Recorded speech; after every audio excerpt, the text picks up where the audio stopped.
Yun, update tayo guys. Okay na. Ano na siya? Bypassed na. Sigurado na, guarantee na hindi mag-lose connection since DHHN ang gamit natin na wire. Yan, hininang ko siya using yan.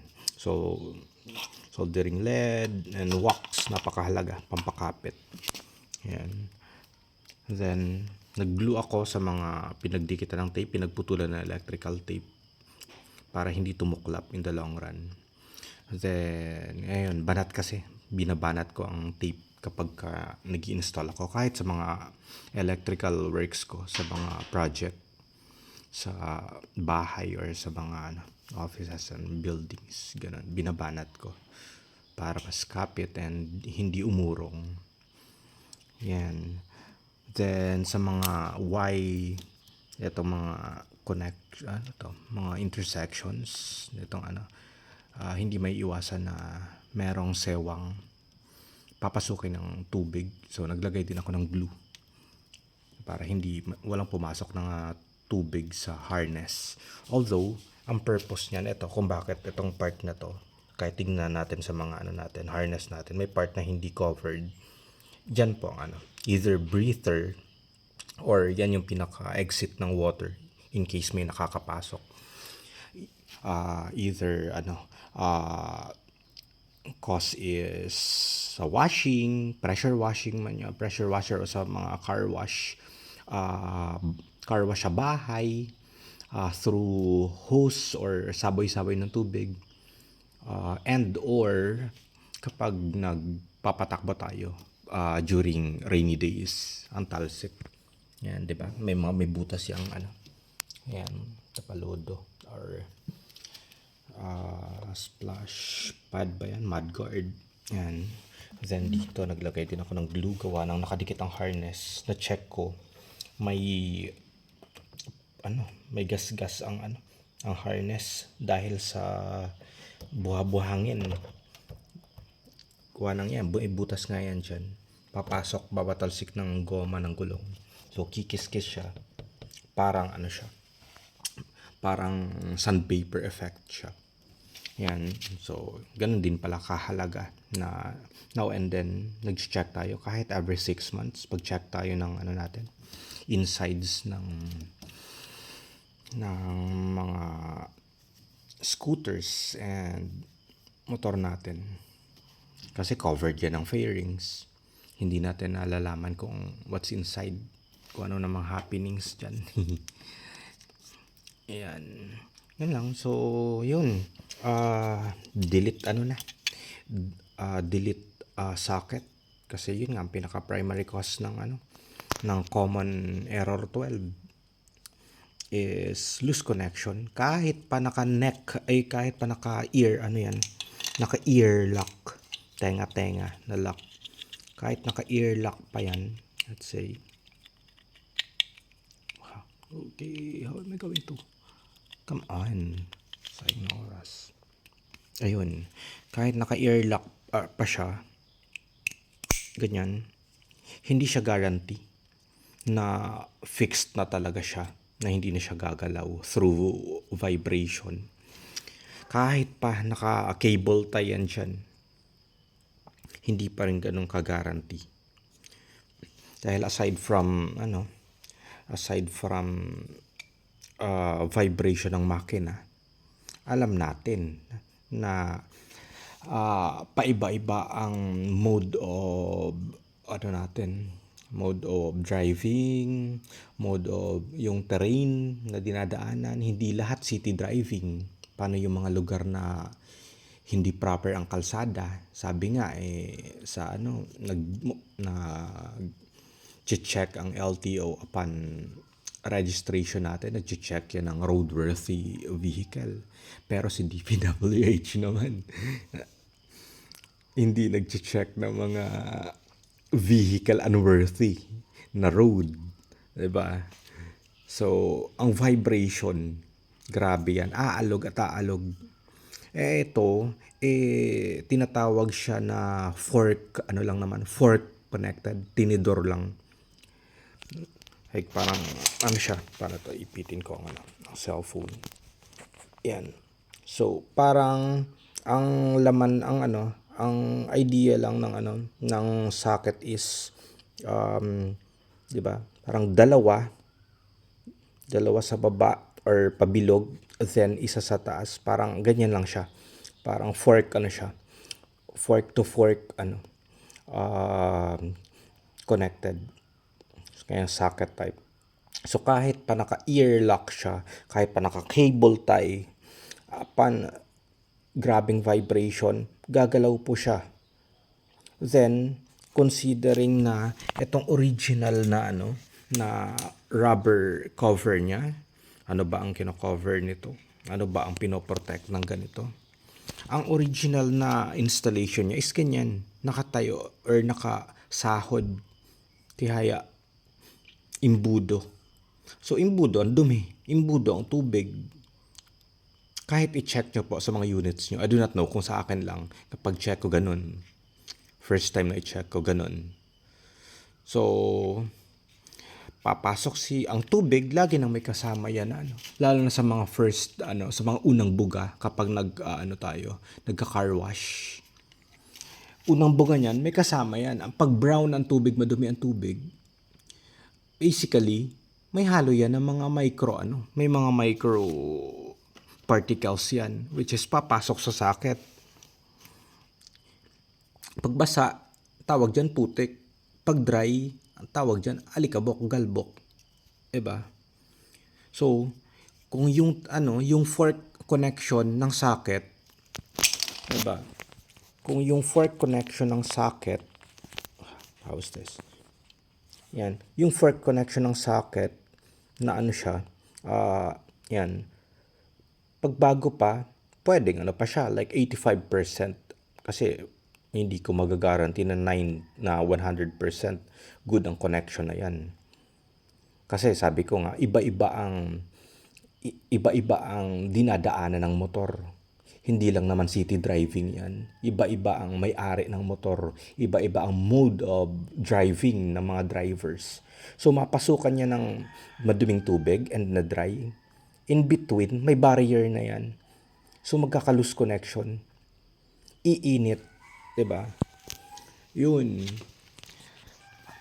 Lalo na sabihin, ay kahit maingat ka, magpatakbo like 50, maximum 80 ka na magpatakbo. Sabihin na maingat ka sa motor mo, mabagal ka lang magpatakbo, hindi pa rin siya guarantee na may iwasan ng error 12. Pwedeng matagal bago mag-suffer. Kasi error 12 basically, ang cause niyan is loose connection ng socket ng male and female plug ng socket. So, mabagal ka magpatakbo kasi iniingatan mo nga motor, maingat ka sa motor. Ang binubugbog mo naman dyan, ang bola. 'Di ba? Ang flyball ng ang flyball ng panggilid mo. Compare with mga rat-rat, sipa ka agad. Ang bola, bubuka agad ang yoyo. Magpa-check man kayo, yung mga medyo rat-ratin magpatakbo. Hanggang ngayon, good pa ang good pa halos ang flyball nila, ang bola nila. Compare with mga mababagal magpatakbo, hasa ng hasa ang bola, hindi nila alam kung sisipa sila or bababa o ma-maintain lang. Kaya ang nangyayari, yung mga mababagal magpatakbo ng scooter, nagkakaroon ng neutral ang scooter nila. Correct me if I am wrong. Diba? And plus, yung goma. Eto halos nagpakabit ako, kasama na kulang na lang sa 4,000 pesos sukli sa akin. Kasi nag-tire sealant pa ako kasi pag nagpapakabit talaga ako ng bagong tire. Maxxis po ito. Maxxis siya. Victra. Wait, is that? Ayan, Maxxis. Yan. Pag nagpapakabit talaga ako ng bagong tire, lagi ako nagta-tire sealant. Although, compare sa iba, yung belief nila, mag-tire sealant na lang kung nabutas na. Pero hindi ko nahihintayin pa. Hindi ko nahihintayin pang mabutas pa bago Grabing hassle. Yan. Paano kung sa mga lugar na walang mga vulcanizing shops or mga lugar na or alanganin sa oras ang ano mo, takbo mo like gabi. Mahirap. Yun. Sa mababagal na patakbo, sobrang ingat. Ang wear ng ano mo, ang pudpud ng goma mo, flat top. Yan.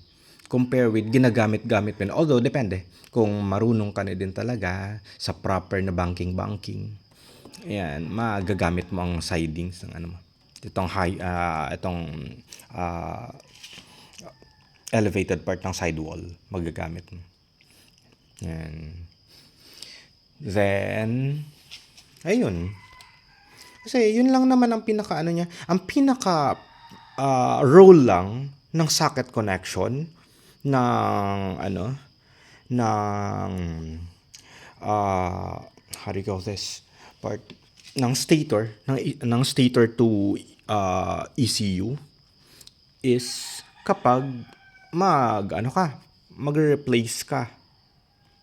Like hindi na kailangan pang mag-cut, i-unplug na lang sa fork niya, sa fork connection sa yung male and female plug. Kaya nilagay ng engineer yung design na ganun. I-compare natin sa ibang unit like si Click and other, may yung mga underbones, yung mga kidney types, diba? Si Click, hindi naman nagsasuffer ng ano. Si Click, hindi naman. Yung mga kidney types, hindi naman. Like ito na na bili ko. X4, i-restore ko. Nabili kong like 3K lang. May good running condition, may papel lahat ka na siya. Ayun. Lumayo. Ayun. So, error 12. Napaka-basic lang. Hindi siya critical na bagay. Ang pinaka-cause niya lang, loose connection. Kung bakit nasusunog. Yan. Walang mekaniko na magtuturo kung ano ang pinaka-cause. Dahil pag tinuruan nila ng pinaka-cause ng error 12, at inayos nila ng ganito na wala ng na guarantee na hindi na masunog, na hindi na magkaka-loose connection, I should say, wala nang babalik na customer. Yan.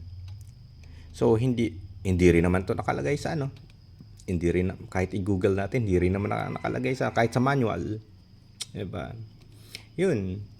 So, eto, base lang sa sa sarili kong pamamaraan, mas tiwala ako sa ganito, sa bypass. Compare with, bibili ako ng mga yung mga, like ceramic socket, ceramic connection, na magkano pa. Kung sa mga online shopping, magkano pa. Ganon din naman, nauulit din naman ang sunog. Marami makakapagsabi na nauulit ang sunog. Oo. But yet, eto, halos walang gastos. Hanap ka lang ng THHN wire or any na matibay na wire. Then hindi ka nga uubos ng maliit na na electrical tape kung meron ka na. Or kung bibili ka man, ng malaking ang malaking armak na na electrical tape, 50 pesos. That's it. Pwede ka manghiram ng soldering iron and lead, and pinakamahalaga ang soldering wax, pampakapit. Kung walang wax, hindi kakapit yan sa hilaw ang hinang. Ayan. Then pliers para sa splicing, maayos na splicing. Ayan lang dyan. Eto, goods na to. Kung bakit ganito ko ginawa siya, para although dito part ang niyan. Iangat ko lang dito ang cover ng tape. Yan. Walang worry na magkakalapit ang splicing, ang duktong. Although ganito pa rin ang ang ginawa kong pagka hiwalay sa kanila. Hindi ko na yan i-harness. Hindi ko na rin siya i-cable tie. Ganyan na. Yan. And dito para prevention din na pasukan ng tubig in case mag-washing or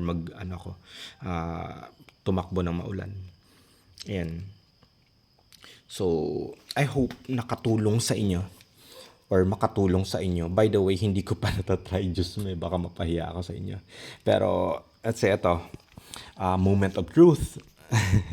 Moment of truth, guys. Ay, sakit ng likod ko. Ilang oras din, 4 hours ko din ni-repair. Ayun. Moment of truth.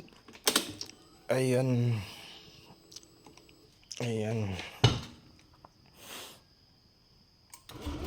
Yun. Uy, Diyos. Thank you, Lord. Shoot. Oh my goodness. Yun, effective, guys. Putek na yan. Grabing pagod ko magtulak. Ang bigat ni Aerox si tulak. And then, oh shoot, ayun, hindi ko nakuhanan. Nawala na yung tawag nito, yung check engine na warning. Ayan, 4 AM na. Goodness. Nawala na, hindi na na-sense ni ECU ba or na kung sinong nag-ano niya na hindi niya na sense na mayroong diferensya. So, yun. Ito pala, 3 years old na po ito na na unit ko. So, proof ang odo niya. Ayan na, 20,000 na. 20,346. Ayan. Tapos, lagi ko siyang sineset sa battery para na monitor ko kung ano niya. Kung upon starting na monitor ko kung good ang battery ko. Ayan. Good siya. Running na siya. O, diba? Goods. Check. Walang umiinit, guys. Yan. Promise. Then, what else? Okay na siya, halos. Yan, pinanasan ko na din ng mga insides, malikabok ng pag-open ko. Ayun, so ito, hindi na ako gagamit nito. Tapon ko na to, eventually. And lalo na to, wala na. And ito, tago ko. And baka magamit pa kung saan. Okay, sulit ang pagod. Grabe. Then sa pag-off naman, hindi ako nag-off directly sa susi. Lagi ako nag-off ng engine sa side stand muna para yung remaining na fuel sa fuel pump ibabalik niya sa fuel tank. Maririnig mo may hugong yan.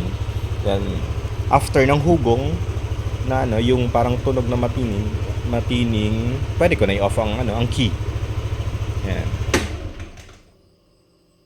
Ayun, yun ang sinabi ko. Saka ganun din naman. Basta automatic, ganyan ang gawin natin, guys. Prevention sa kung ano man ang issue na medyo critical issue na pwede mag-come up in the future, in the long run.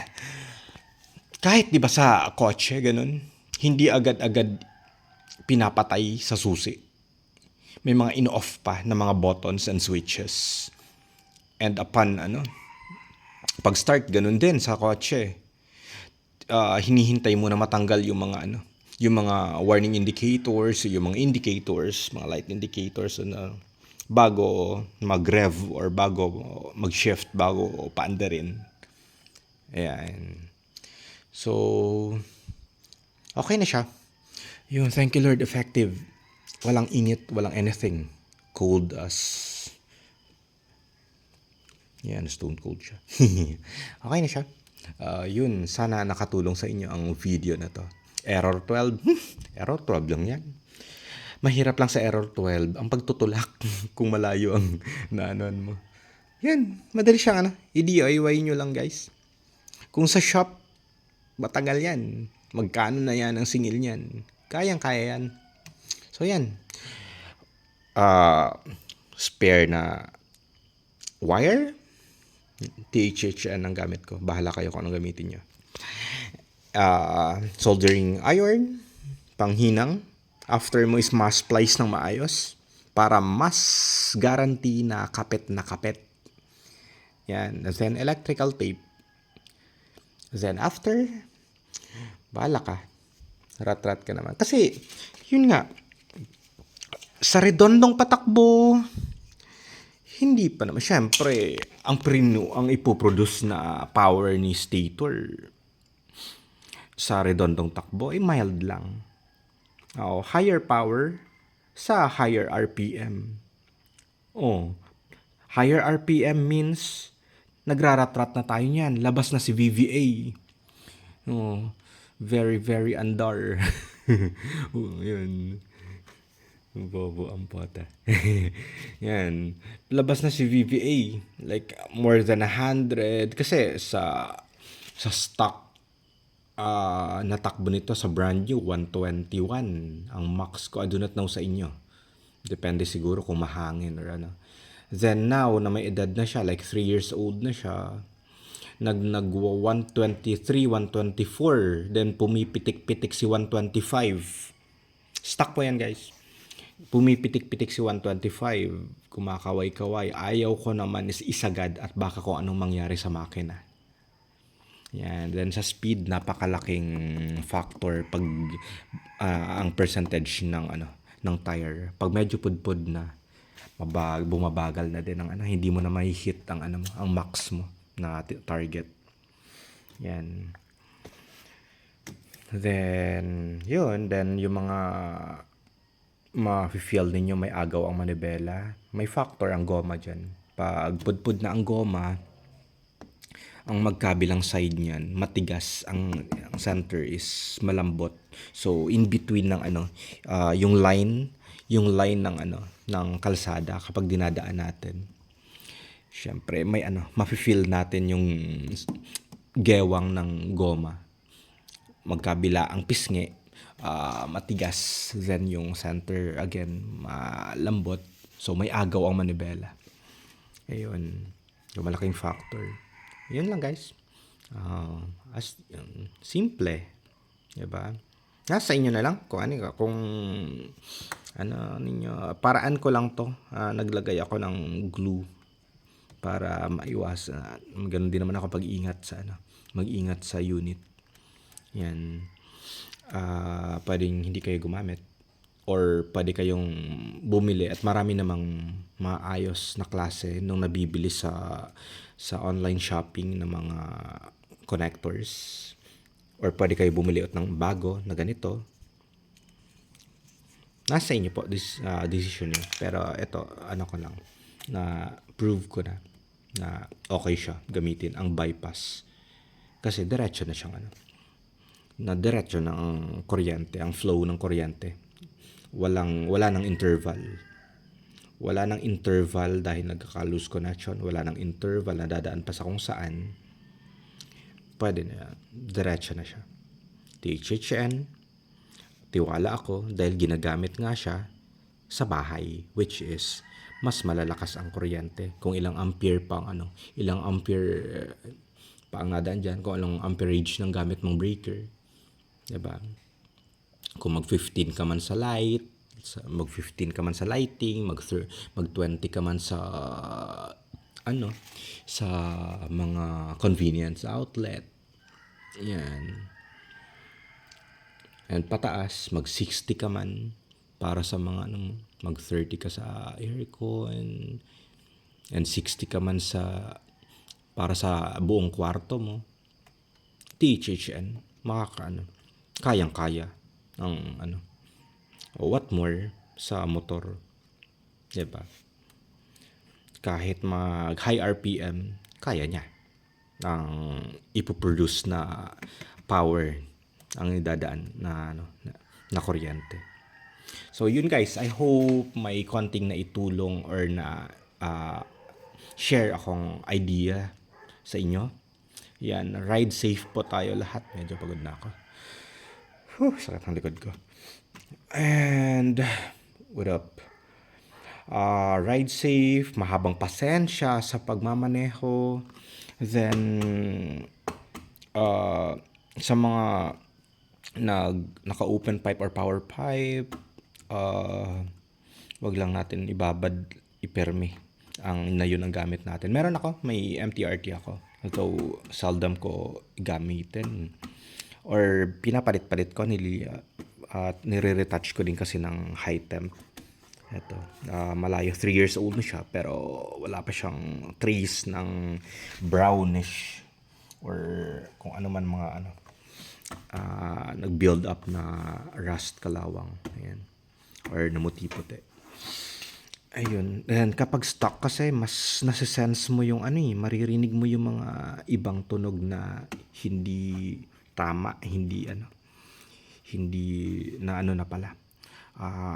Warning sign na pala na merong diferensya ang isang particular na spot, tas particular na pyesa. Yun.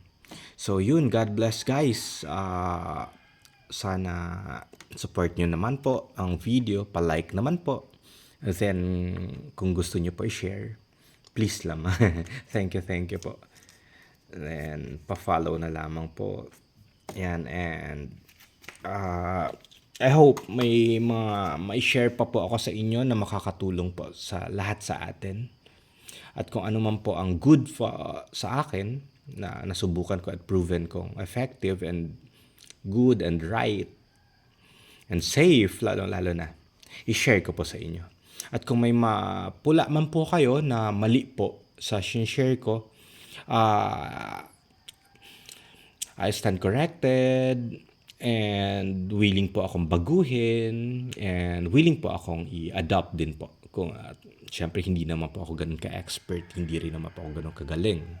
At sinisigurado ko mas marami pa po sa inyo ang mas may nalalaman compare po sa akin. Ayun lang po. So again, once again, God bless. Thank you guys. Salamat po sa nanonood ng video. Thank you.